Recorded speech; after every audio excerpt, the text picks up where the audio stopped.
හරි? ආයෙත් පරිගණන ගොඩක් ඉක්මනට පළවෙනි ඡේදයට උත්තර ලියන්න.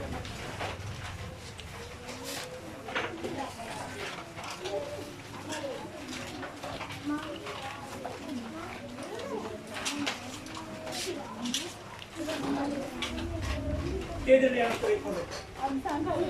ඡේද දෙකක් කියලා දෙනවා. හරිද?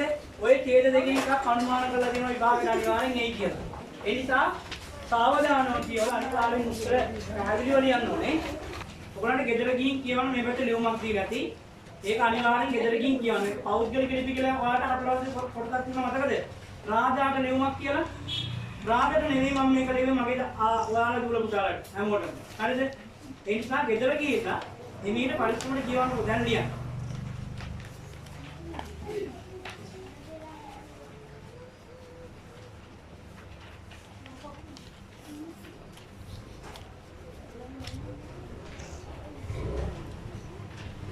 ලිව්වද පුතේ?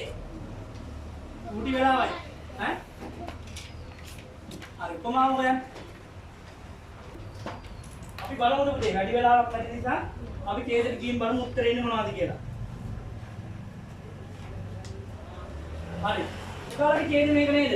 ඔව්. ආපු ඡේද. හරිද? දැන් ඔයාලා පේන ඇති ඔය එකේ කියන ඒවාම මොකද පළවෙනිම අහන්නේ? මේ සඳහන් ළමුන් මොකද අහන්නේ? මොනවද හිතගන්නේ? කියන්න බලන්නේ.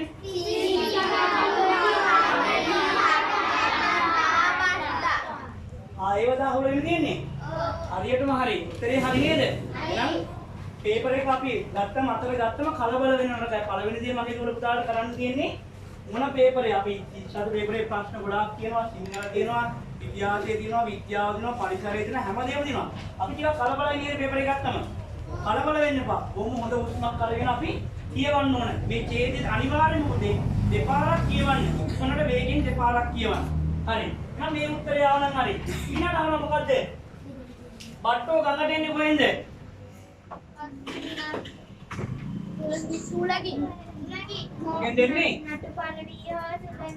මොන උත්තරේ වැටුනේ මොකක්ද? නටු පරවීමෙන් සුළඟින් හෝ ගිනි වැටීමෙන් කියන අවස්ථාවලින් තමයි මොකක්ද වෙන්නේ? මොකක්ද වෙලා තියෙන්නේ? මොකක්ද වෙච්ච නිකන්ද? කොහොමද කතා කරන්න ඕන කවුරු? හා?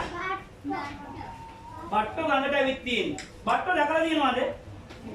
ඈ? බට්ටෝ මොන වගේ කියලාද කියන්නේ? මේක කියනවා මොන වගේ කියලායි? වඩා ලොකුයිද පොඩිද? ඔව් සියඹලටේ වගේ හැබැයි ඊට වඩා ලොකුයි. බලමු ඊළඟ උත්තරේ. ඊළඟ ප්‍රශ්නේ කියන්න පුතේ. ඒවා මුහුදට ලැබෙන්නේ දැන් ඔන්න ගඟට ආවෙත් අපි දන්නවා. ඒවා මුහුදට එන්නේ කොහොමද කියලා බලමු අපි. උත්තරයක් තියෙන එච්චර දිගට ඕනේ නෑ පුතේ. කොහෙම දෙන්නේ? කියන්න කවුරුත් උත්තරේ පේනවනේ. අයියෙන් කියන්න. එකහණින් අයියෙන් කවුරුත් කියන්න. ඊළඟ ප්‍රශ්න බලන්න.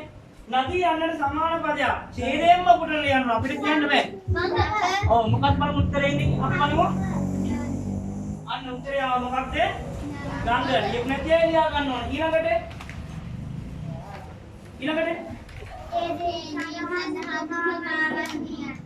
මෙන්න මේක තමයි අපිට හොයාගන්න බැරි වෙන එක. උපමාවක් ලියද්දි පුතේ අනිවාර්යයෙන්ම මොකක්ද වෙන්නේ? උපමාවට නිපාතයක් එකතු වෙලා තියෙනවා. මොනවද උපමාවත් එක්ක එකතු වෙන නිපාතය? මින්, දේ, වැනි, විලස, වගේ, එව්, සා, බඳු, අයුරු. මොනවද? මින්, සේ, වැනි, විලස, වගේ, එව්, සා, බඳු, අයුරු කියන නිපාතත් එක්ක යමක් එකතු වෙච්ච එකක් බලන්න මෙතන තියෙනවද කියලා පුතේ? මොකද තියෙන්නේ? සියඹලා ඇටයක් වැන්න. වැනි කියන පදේ වැන්න කියලා දීලා තියෙනවා නේද? එහෙනම් ඔන්න අපිට උත්තරේ හොයාගන්න පුළුවන් වුණා. ඊළඟට අපි බලමු ඡේදයේ අන්තිම ප්‍රශ්නේ. මොකක්ද අහන්නේ?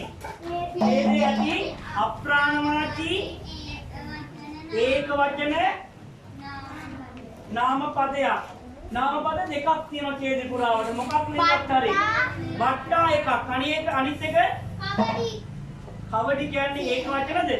කවඩිය නම් ඒක වචනයි. කවඩි බහුවචනය මොනවද වෙන්නේ? සියඹලා 60ක් එකයි නේද?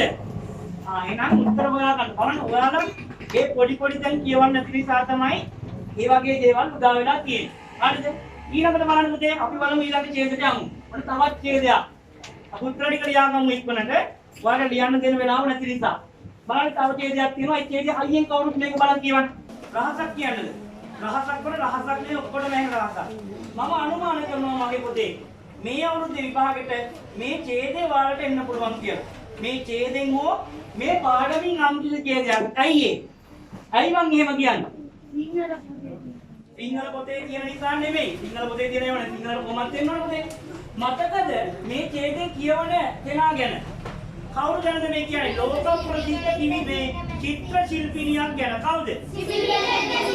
හරියටම හරි. එතුමිය මේ රංගදී මොකක්ද උනේ? ඔව් අභාප්‍රාප්ත වුණා. ඒ නිසා එතුමියට කරන උපහාරයක් විදිහට සමාන ළමා ලෝකේ ගොඩාක් කතා වෙන චරිතයක්. නිසා මගේ පුතේ අනිවාර්යෙන් මේ ඡේදෙ එන්න පුළුවන් කියලා මම අනුමාන කරනවා. ඔන්න මතක තියාගන්න යනවා. ඒක හතක් කිව්වා. තව එකක් කියනවා. දැන් බලන්න පළවෙනි ඡේදෙට පළවෙනි ප්‍රශ්නෙට උත්තරේ බලමු අපි. කියන පළවෙනි ප්‍රශ්නේ අයියේ.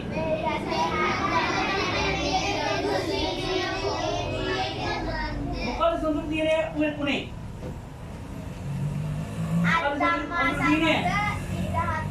අන්න සොඳුරු දිනේ දියදෙනා මොකද්ද? අයියෙන් කියන්නේ.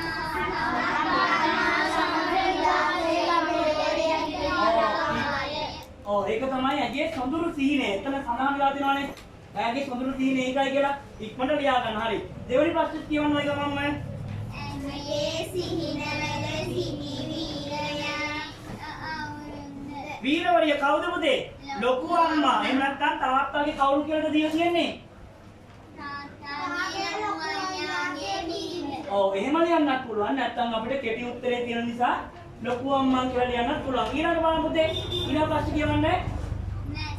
බෝඩ් එකේ උත්තර දෙන්න ලියගන්නදී කරු කියන්නේ. මොකද්ද පොල්ලෙලි කැලීමට යාම? මොකක්ද උත්තරේ මයි පුතේ? වැස්ස නැති හැමදාම ලොකු අම්මා කරේ මොකද්ද මගේ පුතා? අයියෙන් කියන්නේ ඔය අයියේ කවුරුත් කතා කරන්නේ නැහැ. මොකද මේ වෙලාවේ නිදිමත අය ඔයගොල්ලන් නේ. හරිම අමාරුයි ටිකක් ඉඳලා ඉඳලා. යද්දිත් අයිස්ක්‍රීම් එකක් දෙන්නද? යද්දිම චොකලට් එකක් දෙනවා. හැමෝටම. ඔක්කොම අමතක කරේ නැහැ මං අයියා. අද මොකක්ද දවසේ? විතරද? ලෝක ළමා වැඩි හිටි දිනේ. අයිය අපි විතරක් මතක තියාගන්නේ නේ. වැඩි හිටියොත් මතක තියාගන්න ඕන. හරි. ඊළඟ ප්‍රශ්නේ යන්න මුදේ කියන්නේ ඉක්මනට. අයියේ කවුරුත්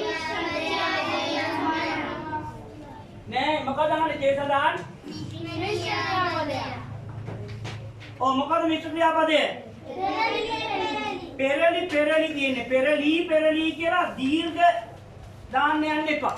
මොකද එහෙම දීර්ඝය දාලා තිබුණත් මගේ පුතාලගේ උත්තරේ හරි කියලා ගෙදරෙයි. හැබැයි වරදිනවා. ඉස්පිලි පළපිලි බව බලනවානේ අපි. ඒ නිසා හරියට ඡේද කියන එක ලියන්න පෙරලි විතරයි තියෙන්නේ. ඒක තමයි මිශ්‍ර ක්‍රියාව. අවසානයේ කරනවා මොකද්ද? උපමාව. මොකද්ද උපමාව? සූති පැටවකු මෙන්.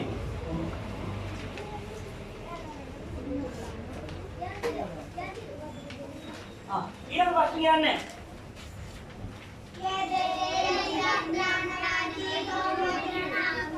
අප්‍රාණවාදී බහුවචන නාම පදයක් අහනවා මොකද්ද? නාම පද දෙකක් අහනවා. එසේ මෙසේ එකක් නෙවෙයි. ඔන්න බලන්න. හොයා ගන්න පුළුවන් බාන ඉක්මනට උත්තර දාන්න අහන්න බලන්න. මොකද උත්තරේ? රන්වන්? බෝඩ් එකේ තියෙන රන්වන් කියලාද? කොහු කියන්නේ නාම පදයක්. මොකද?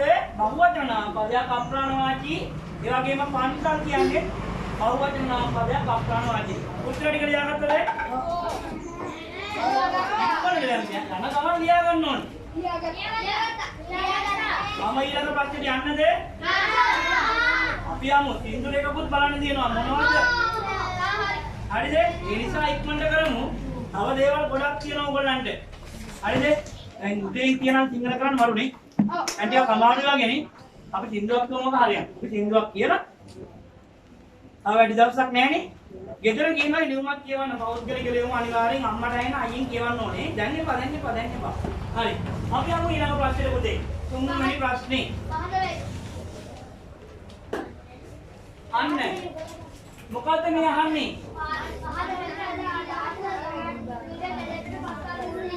ඔය ළම බෝඩ් එකේ උත්තරේ දාන්න කලින් එක්කෙනෙක් නැගිටලා අහනවා මේ. හරිද?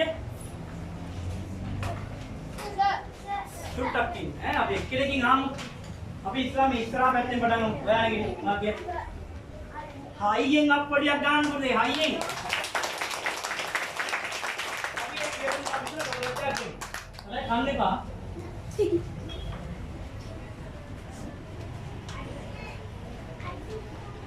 හරි ආය අප්පඩියක් ගන්න යන්න. හරි. ඊළඟට උත්තරය මොකක්ද ආණ්ඩි හත් දෙනාගේ දැන් මැඩ හරියට යන්න ඕන අපි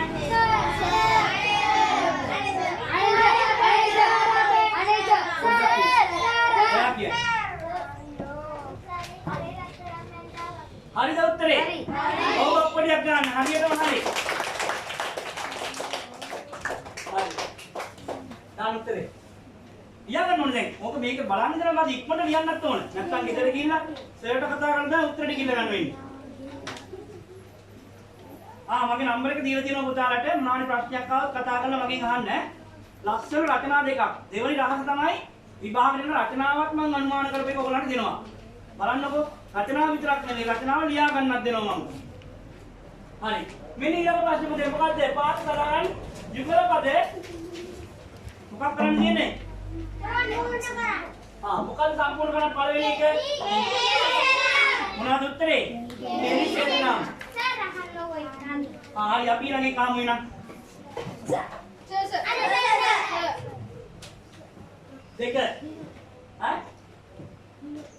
හරිද?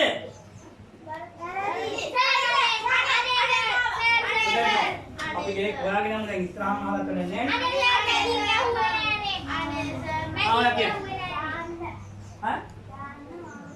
වැරදි. අවසාන අවස්ථාව ඔයා. නෑ දෙවනි එක. වැරදි. අපි උත්තරේ දාමු. උත්තර මොකද්ද? තාන්නමාන මොනවාද? තාන්නමාන. හින්ක කාරණේ දෝකොල්ලෝ. එහෙනම් අද මතක තියාගන්න තාන්නමාන කියලා එකක් තියෙනවා. තුන්වෙනි එකට යමු අපි.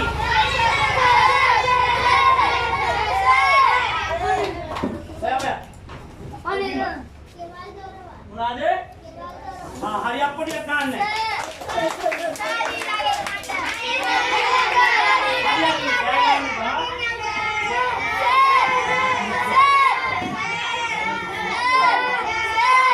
ඉතින් යාගමොත් කරක් දෙන්න ඕනේ.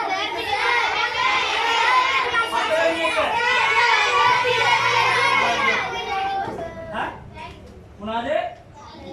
තෑගි බව කියපු නිසා තෑග්ගක් දෙන්න ඕන නේද? අප්පඩියකුත් එක්ක තෑග්ගක්. හරි.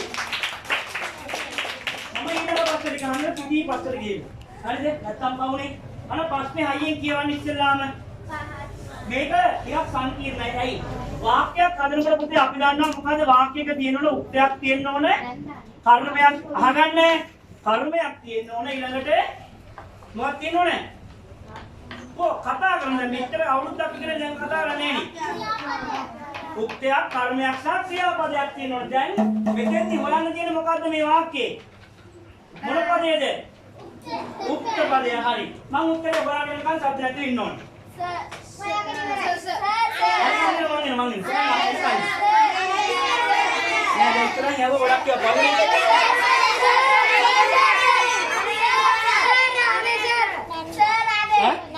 ඔව් හයියෙන් වාක්‍යයත් එක කියන පුතේ. නන්දා පොතක් මිලදී ගත්තාය. නන්දා පොතක් මිලදී ගත්තාය. හරියටම හරි. අප්පඩියක් ගන්න නැහැ නේද?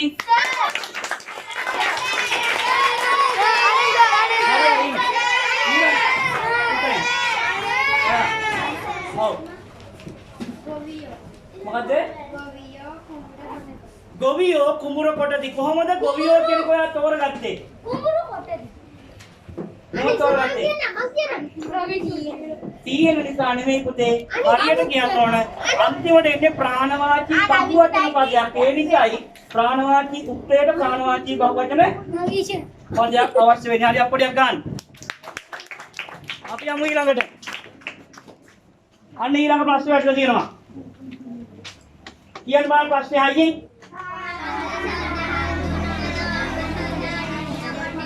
හරි දැන් ඔන්න උත්තරනාපද අනුක්ත කරන්න යන්නේ. උත්තක් ඉන්න. පළවෙනි එකට උත්තරේ කියන්න.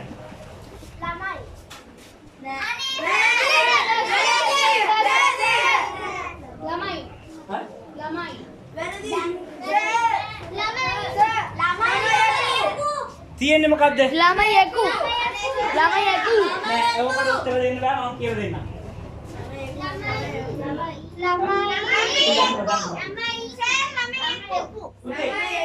කියන්නේ මොකද්ද? පළවෙනි එක අහගන්න වාඩි වෙන්න. මේක ඔයාලා පටල ගන්න එකක් නිසා ඔන්න මම කියලා දෙන්න යන්නේ. අනිත් ඒවාද තෑගි දෙන්න.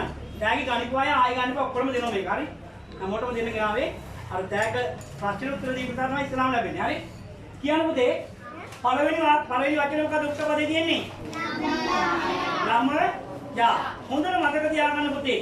ප්‍රාණවාචී හරි අප්‍රාණවාචී හරි ඒක වචන පදයක්. ප්‍රාණවාචී හරි මේ ප්‍රශ්න වලට මම කියද්දි උත්තර ලියා ගන්න අනිවාර්යෙන්ම. ප්‍රාණවාචී හරි අප්‍රාණවාචී හරි ඒක වචන පදයක් මගේ පුතේ. කවමදාවත් උක්ත අනුක්ත ස්වරූපෙදි වෙනසක් වෙන්නේ නැහැ. ලියන්නේ ඒකමයි. ළමයා අනුක්ත ස්වරූපෙදි මොකක්ද ඔන්න උත්තරේ වටිනවා මගේ පුතේ.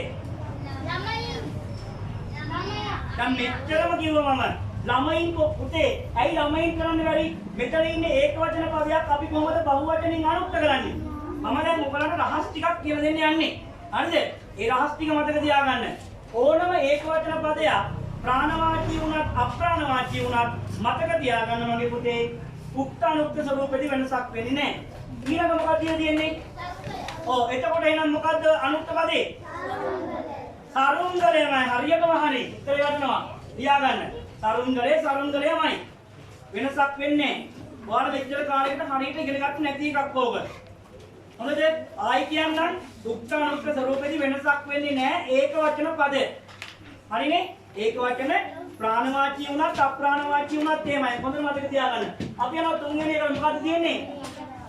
ගංගාවෝ. ගඟට පණ තියනවද? නැහැ. හැබැයි මෙතෙන්දි මොකක්ද අපි කරලා දෙන විශේෂත්වය? ඔව් ඒ නිසා දැන් මේක මොකක් වෙලාද? පණ තියෙන ගඟක් බවට පත් වෙලා. එහෙනම් මතක තියාගන්න පණ තියෙන බහුවචන පදයක් අනුක්ත කරද්දී අගට හල්නයන්ක් එකතු කරගමු. ගංගාවෝ නම් මොකද්ද මගේ පුතේ? ගංගාවන් අනුත්තරේ වටනවා. ඕනම බහුවචන පදයක් ඔන්න රහසක් ඊළඟ ඕනම බහුවචන පදයක් අනුක්ත කරද්දී අගට එකතු වෙනවා මොකද්ද? හල් කො කියන්නේ? ඕනම බහුවචන පදයක් අනුක්ත කරද්දී අගට එකතු වෙන මොකද්ද? කවුරුත් කියන්නේ? ආයි කියන්නේ? එහෙනම් ගංගාවෝ නම් ගංගාවන් නා හතරවෙනි උත්තරේට යමුද අපි? මොකද්ද? ගුරුවරු. අන්න දැන් අපි පාවිච්චි කරා හල්ලා යන්නත් දැන් මොකද පුතේ? ගුරුවරුන් ලියාගන්න ඉක්මනට උත්තර ලියාගන්න. පස්වෙනි එක අන්න මතක තියාගන්න පුතේ ඒක වචන අනියමාර්ථ පද. අනියමාර්ථය කියන්නේ මොකද්ද? හරියට තේරුමක් අපි දන්නේ නැහැ. හරියට කවුද කියලා දන්නේ නැහැ. රජෙක් මොන රජාද? කාවර්ගිස් රජතුමාද? එහෙම නැත්නම් දුටු ගැමුණු රජතුමාද? නම් කරලා දීලා නැහනේ. ඒ නිසා රජෙක්. අපි පාරේ යනවා බල්ලෙක්. අන්න බල්ලෙක්. මොන වගේ බල්ලෙක්ද නෙවෙයි අපි කිව්වේ. අපි දන්නේ නැහැ මොන බල්ලද කියලා. එහෙනම් අන්න ඒ දන්නේ නැති පදවලට කියනවා අනියමාර්ථ පද කියලා. අනියමාර්ථ ස්ත්‍රීලිංග සහ පුරුෂලිංග පද උක්ත වෙන්නේ හල්ක යන්නේ. හරිද? උක්ත වෙන්නේ හල්ක යන්නේ. එතකොට පුරුෂලිංග පදයක් නම් අනුක්ත වෙනවා මොකක්ද පුතේ? කුයන්නාකට දාලා. මොකද්ද? රජෙක් නම් රජේ කු අනුක්තරේ වලට නැත්නම් පුරුෂලිංග පද කුයන්නෙන් අනුක්ත වෙනවා. බලන්න ඊළඟට මොකද්ද? ස්ත්‍රීලිංග පද නම් කයන්නෙන් අවසන් වෙනවා. කාන්තාවක් නම් හරි. මොන්න මම කියලා දීපු රහස් ටික ආයි කියලා දෙනවා මතක තියාගන්න එක සැරයක්. මොකක්ද වෙන්නේ පුතේ? මොකද්ද? ඒක වචන බහුවචන පදේ උක්තානුක්ත ස්වරූපෙදී වෙනස් වෙන්නේ නැහැ. හරිද? ඊළඟට මොකද මම කිව්වේ? ඕහු ප්‍රත්‍ය දාපු හරි බහුවචන හරි උක්තානුක්ත ස්වරූපයේදී අනුක්ත පදවලදී අකට හල් අයියෙන් කියන්නේ නිදිමත වගේනේ. හල් නයන්නේ දෙනු. අයියෙන් කියන්නේ. very good. ඊළඟට හතරවෙනි එකේ මොකද කිව්වේ මම? ඒත් එමය ප්‍රාණවාචී පදයක් වුණත් ඒක හල් නැහැ නේදලා. ඊළඟට අන්‍යමාර්ථ පදයක් අනුක්ත වෙද්දී ඒක ඉන්නේ පිරිමි කෙනෙක් නම් කුයන්නක් වෙනවා. ගැහැණු කෙනෙක් නම් මොකදමයි පුතේ? අපුරක් දැන් ඔන්න ඔයාලා කවදාවත් හරියට ඉගෙන ගන්න ටිකක් රහස් ටිකක් නේද? අපි යමු ඊළඟ ප්‍රශ්නෙට. උත්තර ටික වැටලා තියෙන්නේ පුතේ. ඒ නිසා ඒ ගැන ආයෙත් මම අහන්න යන්නේ සමාන පද. පළවෙනි එකට සමාන පදේ මොකද්ද? සිය පද මොකද්ද? පදේ කියන්නේ පදේ. නේනෝ එහෙනම් උත්තරේ කවුරු දෙක සැරේ එක හනින් කියමු. ඉරිදා ගන්න ඕකේ. ඊළඟ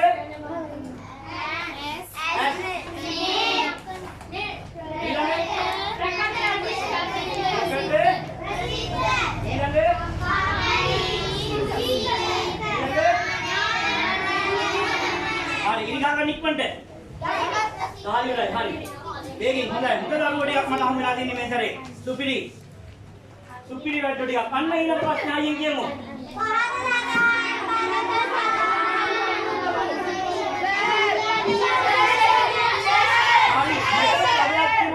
අනුරූප කියලා. අනුරූප කියන වචනේ තේරුම දන්නවද? දන්නෝ දැනගන්න ඕන දැන්. අනුරූප කියලා කියන්නේ ඒක ගැළපෙන කියන අදහස. එහෙනම් මේ පද වලට ගැළපෙන මොන පදද ලියන්න කියන්නේ? විරුද්ධ පද. ඕක දන්නවනේ. දැන් මම දැන් කරන් ඉන්න හදන්නේ. හරි එනවා. එනකන් නැගිටින්න එපා. එතකොට නිකන් කැටයි. මම ආසනේ කෑ ගන්නවා. මගේ හැවලන්නේ මොකද? පළවෙනි එක මොකද්ද? ඉදිරිපත් පසනම් ඔන්න උත්තරේ වටනවා මොකද්ද? අයියෙන් අප්පඩියක් ගන්න අයියෙන්. අරකට දාන්න බා.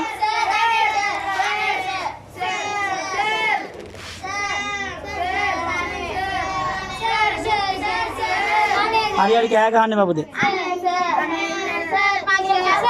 හරි. ගැළපෙන නම් ඔන්න උත්තරේ වටනවා මොකද්ද පුතේ? නෝ ගැළපෙන.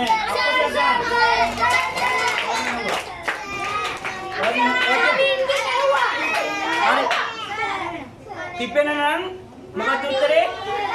මාර වෙන අප්පඩියක් ගන්න. ඊළඟ අරක බලලා කියන්නේ.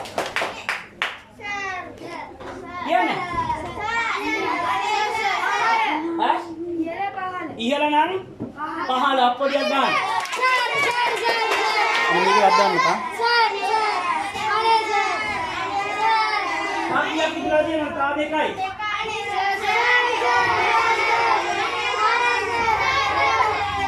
ඔයාගෙන් නෙවෙයි නැතිය. උඩ නම් යට අප්පඩියක් ගන්න. අන්නේ කවත අපඩ. කිය. වේගෙන් නම් කවුරුත් කියන හරි උත්තරේ මොකද්ද? එමේ හරි අප්පඩියක් ගන්න. හරියට පස්සේ යමු අපි. ඉක්මනට. සාජුත්තයි.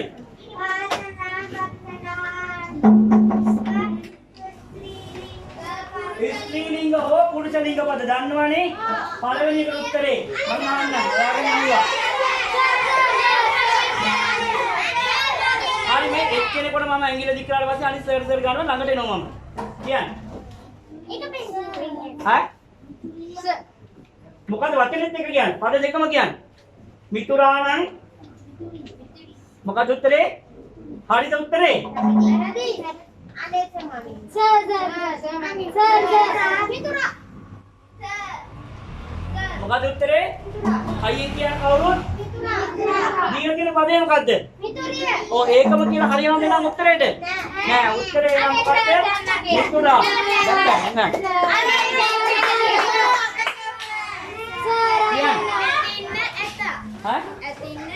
ඇතින්න නම් මොකද උත්තරේ එන්නේ? ඇත. එහා කොනම අයිනෙම. කියන්න ඉක්මනට. ලේඛකයා නම් අප්පොඩියක් ගන්න කවුද? ලේඛිකාව.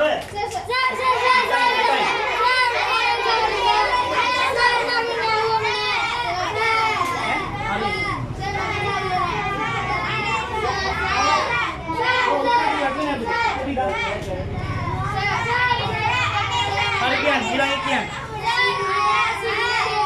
සිංහයා නම් සිංහ දේනුව. ඊළඟ කියන්න. හරි? කවියා නම් කවිනි. විද්‍ය කියන්නේ මොකක්ද උත්තරේ? ඉක්මන අවවා කියන්න. අප්පොඩියක් ගන්න.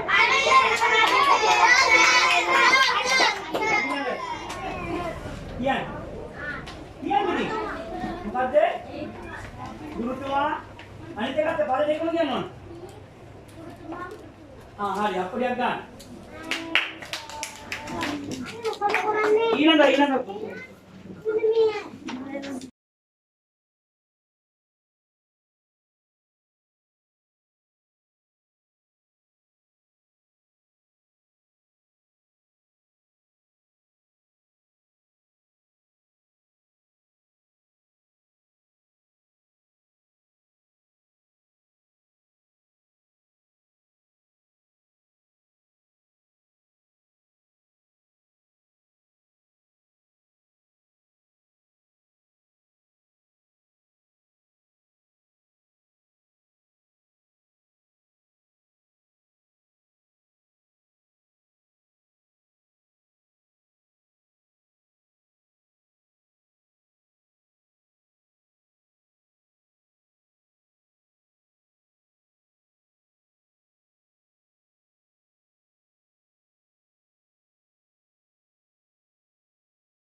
ඔන්න හැමෝටම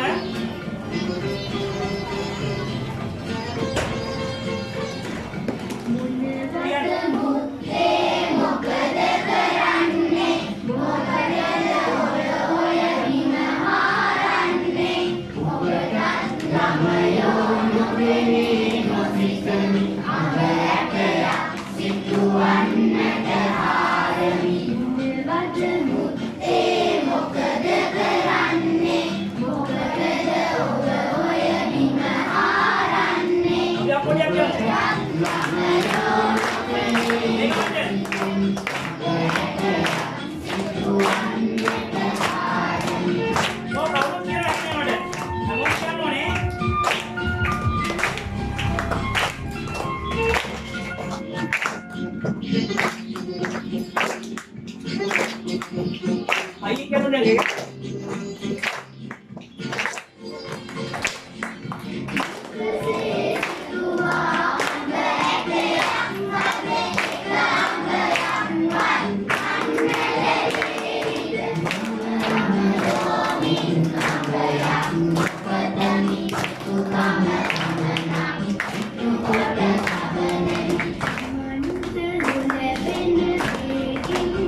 Oh, yeah.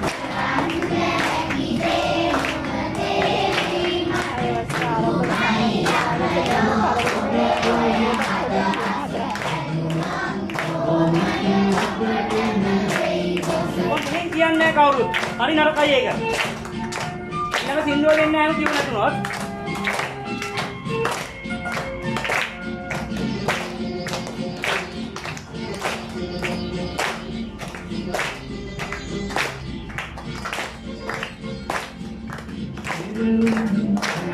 Ayo.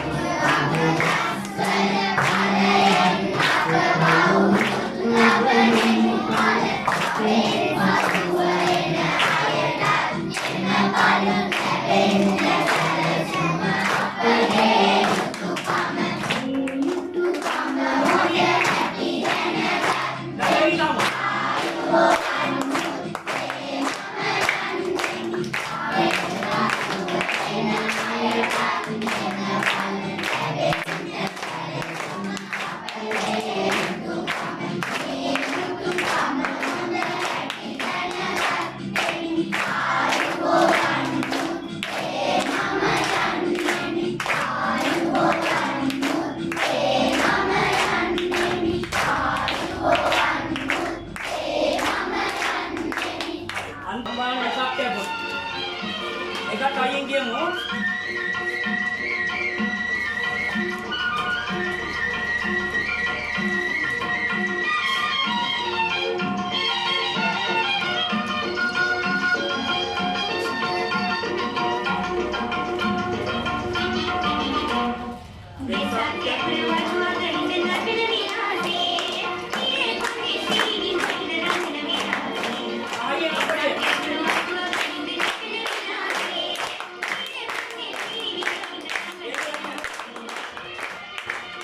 Thank you.